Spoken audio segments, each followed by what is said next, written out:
discussed today are the beginning of our priorities for 2012.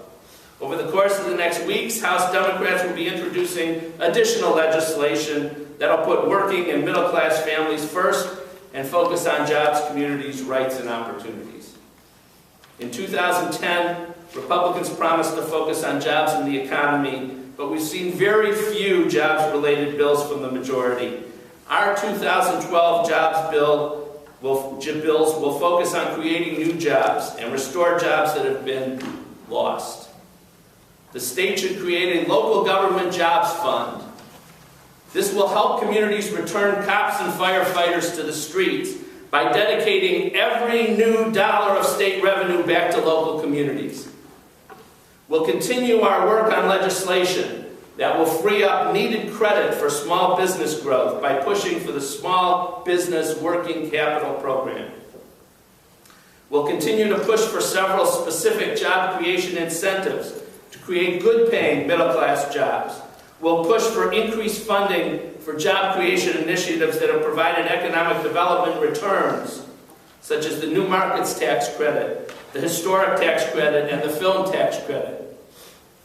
Lastly, we'll push for greater oversight and accountability for Jobs Ohio with the Jobs Ohio Accountability Act. This legislation will ensure oversight and accountability of taxpayer dollars that go to companies seeking state support through Governor Kasich's privatized Jobs Ohio Board. Now I'll turn it over to Matt Szollosi.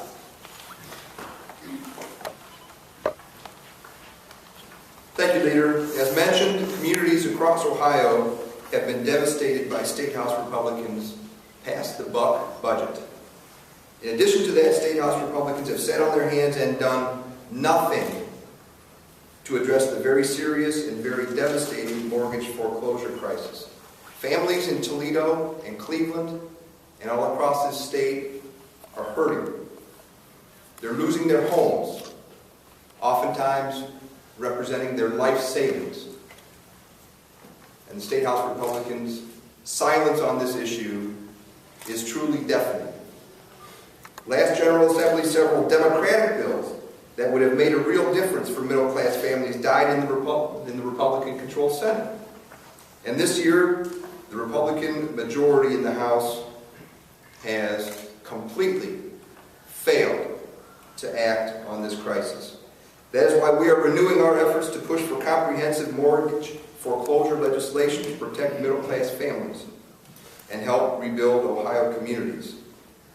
This will include legislation to address unlicensed mortgage servicers, a bill introduced by Representatives Mike Foley and Denise Driehaus.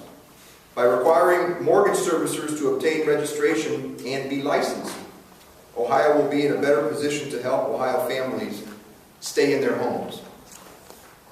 We will also pursue the Renters Protection Act, a bill introduced by Representative Ted Celeste, and also Mike Foley, who, by the way, just a word about Representative Foley, he's really been one of the driving forces in the General Assembly over the last 5 years on consumer protection, and has taken this issue of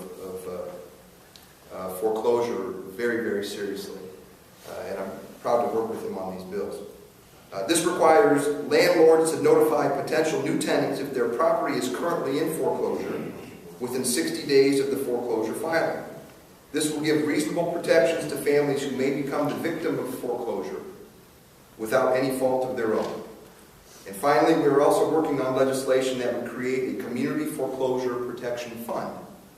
This will require that the responsible party for a foreclosed property provide for the continued maintenance of the property throughout its vacancy, or buy the home back at a sheriff's sale. And at this point, I'd like to turn it over to State Representative Tracy Burke for some additional help. Thank you.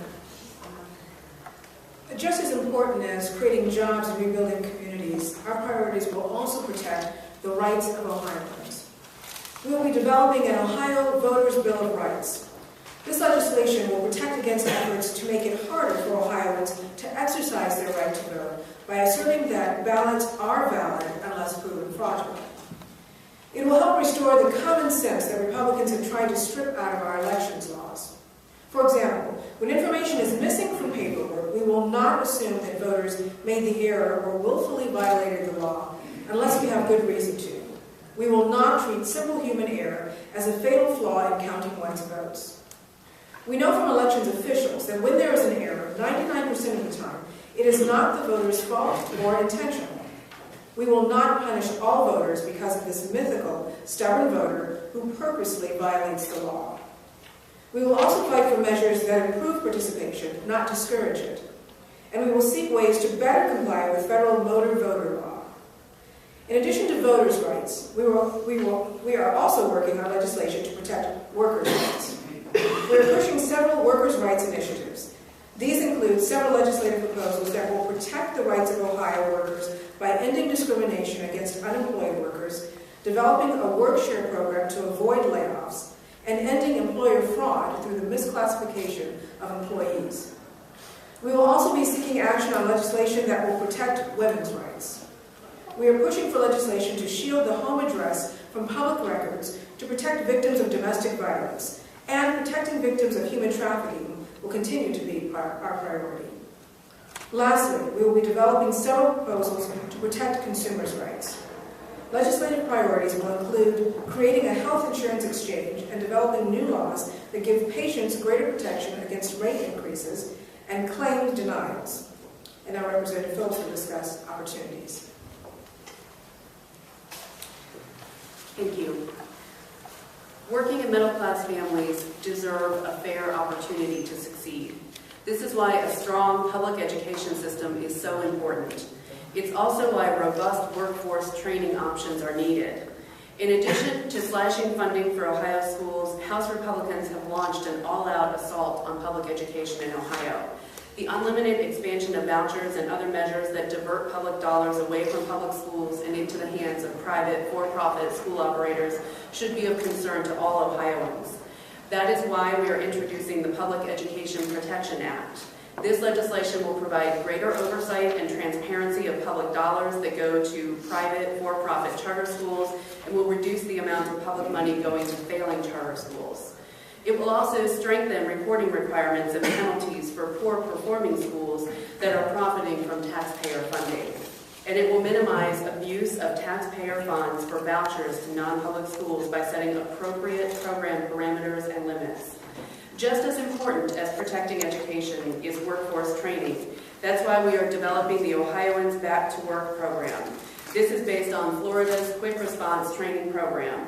This legislation would expand the Ohio Workforce Guarantee and align it with Jobs Ohio to create an employer-driven workforce training program.